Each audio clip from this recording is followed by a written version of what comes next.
I even got blocked on the Nextdoor app. Yes. They like blocked my account for a few days.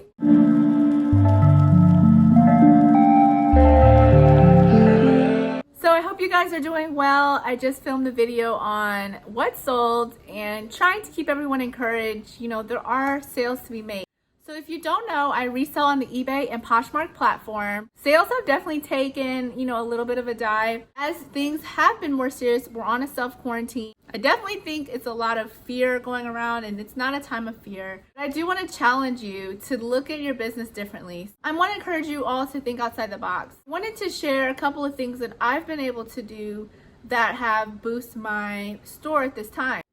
Now, if you're asking like what's Poshmark, what's reselling, it's definitely been more popular as the thrifting culture has been very like glamorized and it's fun. It's like, it's really hip and cool, whatever the new kids say, but it's really popular right now to resell and to say you got something in secondhand and, being eco-friendly and not throwing things away and kind of this disposable fashion culture. You have like your Forever 21 and there's no dig on those companies, but it is fast fashion, it is throwaway fashion, and a lot of people are wanting more sustainable ways to look nice, look cute, and for less. I get things that people no longer want, or they undervalued, or they never wore. Someone's moving, maybe someone's downsizing, and so I'm there to fill that void where I get what you no longer need, and I get it to people who want it, have been wanting it, and want to have it for less. So I may take a $100, $200 item and sell it for $50, but I paid $5 to $10 for it. So does that make sense where the flip goes, right? So I'm also a mom of one, of a toddler. She's in the background. If you hear any noise, I do apologize. She is part of my life and I love it. And it is a lot juggling being a mom, but you know what? I don't even know what it's like to not be busy at this point. And it's almost like I thrive off of multitasking and being super busy, having 1,000 things to do. What are you doing to stand out right now? What are you doing to get inventory right now? What are you doing to stay kind of above the curve right now with reselling? Exactly. So my inventory, typically what I do is I get 10 items a day. This is from Yummy Kim. It's a nice, cute silk romper. So cute. Max Mara, it's a designer. So I have a couple of things. Theory, I love selling Theory. So just a couple of things, some Anthropology, some Theory pants, some Trina Turk. So these are kind of the brands I look for. I look for a lot of Lululemon. So how do you find those things when you can't go to the thrift store? So let me just preface this. I did thrift up until I couldn't thrift anymore. Our thrift stores, our Goodwills were one of the last things to close. Like when I say they were the last thing to close, like they were the last thing to close. I remember being at the thrift store and like people not being there. So anyway, I definitely took advantage of that. I knew that I wouldn't have inventory coming in, the good inventory that I count on, without at least capitalizing on that. Let me start first. So we'll talk about kind of 4 different ways I've been able to keep my business going, keep it thriving. And the first one being inventory, the second one being like process, third one being kind of like focus, and the fourth one being your prices, strategies for selling, and things I'm doing outside the box. Inventory is like the most important because it's what you're selling. It's essentially the success of your business. Your money's made when you're buying. If you're buying items that aren't desirable, unfortunately, they're gonna sit for a long time. You're gonna take a less amount of money for them, and you spent time, like your money's worth time. And it does take time, it does take practice. You're not gonna know right away, but the best way to is start in your closet. If you've already said, okay, I've been reselling, I already know some of the good brands, my business has already been established, I already have my Poshmark store, my eBay store. Okay, it's different. I've been doing it almost 2 years, so I definitely can relate to that. Basics. You don't need the basics. You just kind of want to see what can you do to take it further. There's a couple ways to get inventory. One being given inventory. Or in their houses right now, they wanted to give away things. Great way is to eliminate the middleman. That means getting to the source. So a couple of people on Poshmark have done really good jobs of letting their friends and family know that they're in need. They've done templates to send out, posted on their local social media. That could be your Instagram, whatever. So people are getting this kind of like curbside pickup. We'll come to you, you don't have to go anywhere, we'll help you declutter. Now that hasn't been the most successful for me, and I did get a few responses. I even got blocked on the Nextdoor app. Yes, They like blocked my account for a few days. I don't know. I said I was a violation. I'm like, I just said, hey, it would help me out. If you have stuff you no longer need, I'm willing to pick it up touchless, you know, no contact. Donations. So people, friends, family, anyone who can give it to you, they can give you donations. A lot of people are posting their donations coming in and they're getting good stuff. A lot of people know you resell. It's helping your business. I found for me, a lot of people do ask, oh, where's it going? What charity is this? Very honest. I say, you know, I have an online store, and that probably bit me because people end up just getting quiet. I've had some people donate or send me inventory, and that's been great. You know, it had good stuff. There were some really nice designer pieces. That's inventory tip number 1. Tip number 2 is online arbitrage. That means you're going online. You're going to either other people's Poshmark's closets, other people eBay stores, shopgoodwill.com. You can buy from Goodwill directly, yes. You know, whether you're going to any other website, Nordstrom Rack, any store that sells something, you can buy and resell it on your platform. I did find that, you know, I would do Nordstrom Rack sales, but a lot of times other people that are just as savvy can get their hands on the same stuff. If it becomes too saturated, we call saturated when there's too many people selling the same thing, it can lower your price and then you end up cutting even. It can be really tricky and you gotta be really, really, really picky with retail arbitrage. Online is the way to go for a lot of people. What I've started implementing was Poshmark to Poshmark, Poshmark to eBay, eBay to Poshmark, eBay to eBay. So that means I'm going and taking underpriced, underpictured, maybe the picture's blurry, undervalued items that people are just looking to get rid of, and I'm buying them with my credits or with my own money, flipping it right back into my own store. Since I just bought some Lululemon shorts for 15 bucks. I think I even offered like 13 bucks. Similar selling for 35 bucks. So I'm going to flip those right back. I had a $22 credit. So that's one thing I'm doing. So definitely do your research on everything. I'm talking from style to name. If you can see the tag, look, zoom in, see what the tag says. If it's new tag, right, go and type in that name. See what it's selling for in the store and see what it's selling for in Poshmark. And I'm talking the last 30 days. A lot of times things are undervalued on eBay and there's hot on Poshmark. And a lot of times on Poshmark, it is undervalued. You know, some of your outdoor wear, maybe you're selling like a Marmot jacket, or eBay, people love that. eBay is a much bigger platform. There's a lot of people buying work clothes, industrial, like more hard goods type of gear. They're going to jump on something more, you know, a men's wear or something, or maybe jackets or coats or more heavy duty.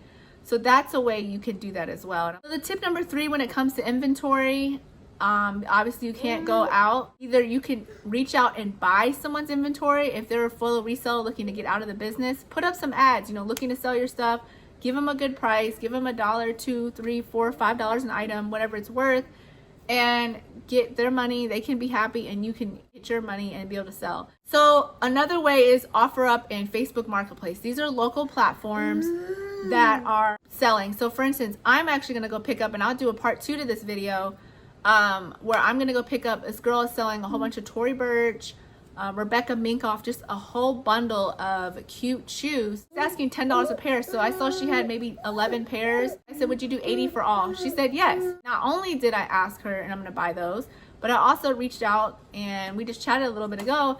And I said, do you have any athletic wear? Do you have anything else you're looking to get rid of? Ask people, are you looking to get rid of this? Do you have any other things you can sell me? And I'm telling you, she's like, I got some stuff. Let me put it together tonight. And I'm going to do a huge bundle deal on all that. So if I look up, you know, Tory Burch shoe, every few days, it'll ping me and say, hey, more of these for sale. I saw a lot of clothing hauls for sale. I saw, hey, come get everything for free. People are giving away stuff. This is local, like, offer up your app. Also, the Nextdoor app. A lot of people are asleep on that app. Again, I got blocked. I don't know why they blocked me, y'all. That's messed up, right? Like, I'm a little bit mad. Nextdoor, what's up? If you have someone ship it to you, if you can get it locally, think outside the box. You know, people know you're a reseller. They don't know, hey, friends, family, you know, it really helped my business out. People are looking to help. I try to put back in where I can, right? So if I can buy a consumer good besides just going to the grocery store and help out a company or small business that's still open, I'm going to do it. So, I mean, they might want to do their small part in helping you. And you could say, hey, it's going to, you know, if you're going to plan on donating or helping charities or something along with those funds, or maybe the items that you don't use, you're going to redonate or get them to a new home that people, homeless people need them, whatever. You're going to hey, distribute them out to the homeless. I'm giving a homeless guy a jacket. And I was like, do you need this jacket? He was so appreciative. Now, obviously, be safe. You know, it was like through the car window. But I was like, this is your size. Do you need this? And he was so appreciative, and that made his day. Do what you can to help, and it will come back onto you. I promise you. Okay, so it brings me to my point number 2, 3, and 4, because they kind of all mesh together. So how can we take that inventory and funnel it through our store the most efficiently?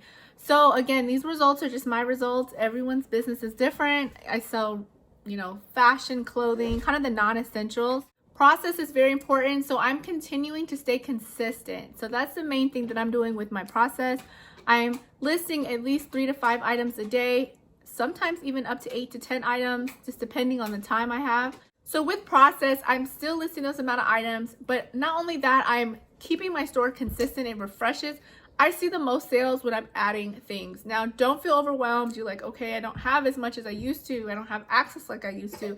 That's fine. Add 1 or 2 items, even if it's something that you repost. So you may delete or copy and paste the photos, copy and paste the description, but you're adding it like new. You're not just refreshing. You're not just edit list next. You're not just, you know, editing like on eBay. You actually have to put sell similar. Like if you're adding a new item, it looks new to the platform, to the algorithm, they call it, the mysterious algorithm. It still helps. Process means when you get up, you're still going to work, you're still staying motivated. That goes into obviously focus as well, staying positive. So with process, I'm sharing my closet once a day on Poshmark. What that looks like is you're bringing your items refreshed to the top of the search. So when people look up Lululemon leggings, yours are one of the first to appear based on the last time that you shared it. A lot of people share 2 to 3 times a day. For me, once a day is feasible. I have over 700 items. So again, 2, 3, and 4 go into each other. So the next is focus. Focus has really been kind of a tunnel vision for me, focusing on staying positive. Yes, there's things going on in the world and we can't control it. No one was prepared for this, but we can just keep going. We can keep listing. Focus, what changed most for me was things that are selling right now. I had to pivot my store to the times. So yes, I still have really beautiful dresses, cute little brunch outfits, heels, sandals, dresses, workwear. However, I'm catering a lot of it to outdoor brands, to 3 things I'm looking for right now: comfort, athletic, outdoor, and with a mix of denim. I am looking for comfort stuff, soft surroundings, J. Jill, linen type of brands, Habitat, St. John. Even though St. John can be on the fancier side, they have a lot of knit, comfy wear clothing. So I'm selling things that are flexible, nothing structured. I'm selling things that are knit, cotton, wool blends, cashmere blends, a lot of cashmere cardigans I've put up, pullover sweaters with the neck in, you know, things that you can get cozy in, things you can go into outdoor, take the dog on a walk and you're still warm. Comfort, athletic wear has been my #1 seller. I just sold Athlete. I sell Lululemon at least once a week. Now, it's not to say I'm not selling my trendy styles, which I'm going to get to in a point, but I'm selling a lot more of stuff that people need versus want right now. Also focusing on really, really, really hot brands right now. Anything I can get my hands on. Even if it's just trendy and it's not, you know, workout gear or something like that, anything that's really going to catch and make my store stand apart. Don't just get what everyone's getting, do your research. Last is pricing. I'm being flexible with offers. I'm pricing what's been sold in the last 30 days if possible. I think that's a comfort based, is doing extremely well right now. If you guys like this video, definitely like it, share it with someone who's looking to make extra income, whether they're a mom or not. And we really thank you for watching. Come back next time. Bye. Say bye. Bonus. So 2 ways I've also grown my business. Couple of things. I'm diversifying as well. Selling a new platform. I'm trying out new stuff. So this is the Real. This is an online consignment place. I have some items I am going to send in. Some really high-end items that I really want to get top dollar for. I've already packaged them up and I'm going to send them some suits and some nice stuff. Try the Real and see how they consign and how well they do. I've heard great things. Some of the stuff, you know, does good on Poshmark, but maybe someone's not willing to pay, you know, $50 to $100 right now. But the Real can sell it for you. A lot of people are trying ThredUp. They're doing mystery boxes, luxe boxes, things like that. So that brings me to my next point. I have been selling reseller boxes. If you guys are interested in how I do that and how I price and that process, definitely comment below. I would love to bring a video about it. But those are 2 ways: diversifying on other platforms and selling my own reseller boxes that I've been able to bring extra income into my business in 2020 with everything going on. You guys be safe and have a wonderful day. All right, for real this time. Bye. Anyway, yeah. Yes. I'm trying. Drink your sippy cup. There you go, boo-boo. You're so cute. This is my baby. Okay, so, all right. If you find you ever change your mind, would you like to go